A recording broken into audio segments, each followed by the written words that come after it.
welcome to the Dibley Diaries for this week. This week we are thinking about what you would give up, how you would love somebody, and the vocation to love each other in Christian communities. And I've been thinking about how in rural settings that's a really hard thing. What sort of things might people be asked from one church community to another? What would they maybe be able to give up? And my experience is not a good one of this generally. You might ask people to give up something like they might need to give up the time of their or the date of their church fete. They might need to give up on the first Sunday of each month that somebody goes particularly, the priest goes particularly to take a service at their church. They might need to or might be asked to give up the time of their midnight service communion on Christmas Eve or some other special time on Christmas Eve or Christmas Day that they have always had their church services then. And what I've found in many places is that actually those are the things that people are very reluctant to give up, very reluctant to love each other and give things up for the other church communities. Partly that comes from the way that church communities in the Church of England are often pushed together to form benefices, and it may be that they actually genuinely don't know each other and that they are unwilling to kind of give and take for the church community in that place. So I guess the question is, what are they prepared to give up for their friends, but actually how are they even friends in the first place?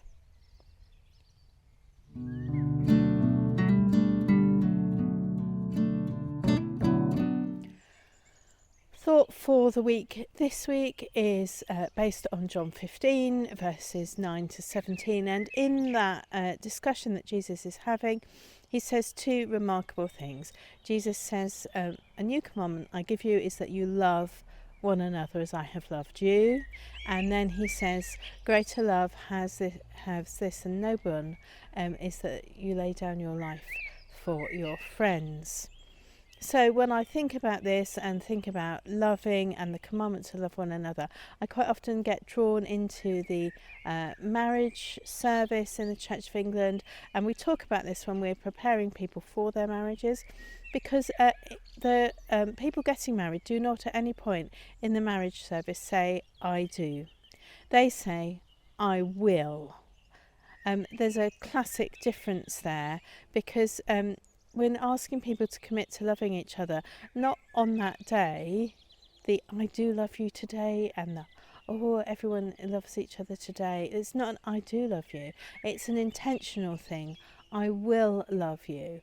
And there are lots of different services in the Church of England, things like confirmations and baptisms and ordinations, where people are asked to make commitments and they say, with the help of God, I will. People who are being asked to love and care for groups of people or to study or to look after people, it says, with the help of God, I will. So this is an intentionality that we have in the response in these services, not an I do, but an I will. And then we think about laying down one's life for one's friends, and we can apply that to Jesus. But he was talking to the disciples about how that was going to work for them.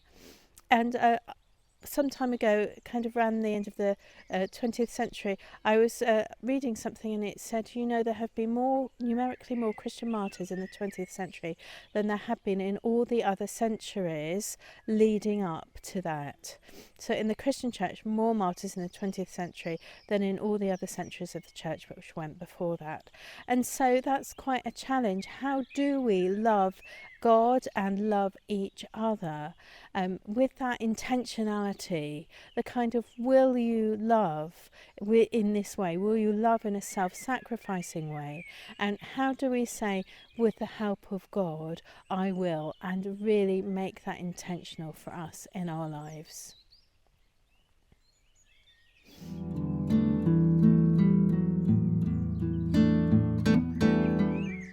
The Dibley moment for the week this week is something which happened to me during a marriage service, and And the only person who's really allowed to say I do in the marriage service is the person who's presenting the bride, who might come up, and we don't say giving away, we just say who brings this woman to be married to this man.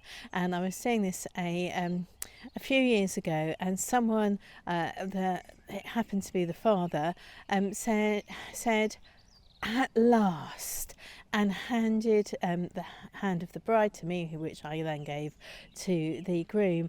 And he got into such trouble from his wife, the father, from the mother of the bride. She was furious at him for saying that, and I think she thought that he could have just said I do, and that would have been really simple, and she was so cross. So that's something I do say to people who are presenting a bride, that if whatever they choose to say at that point, if they're going to say something, make sure it's something which isn't going to upset anyone else in the family.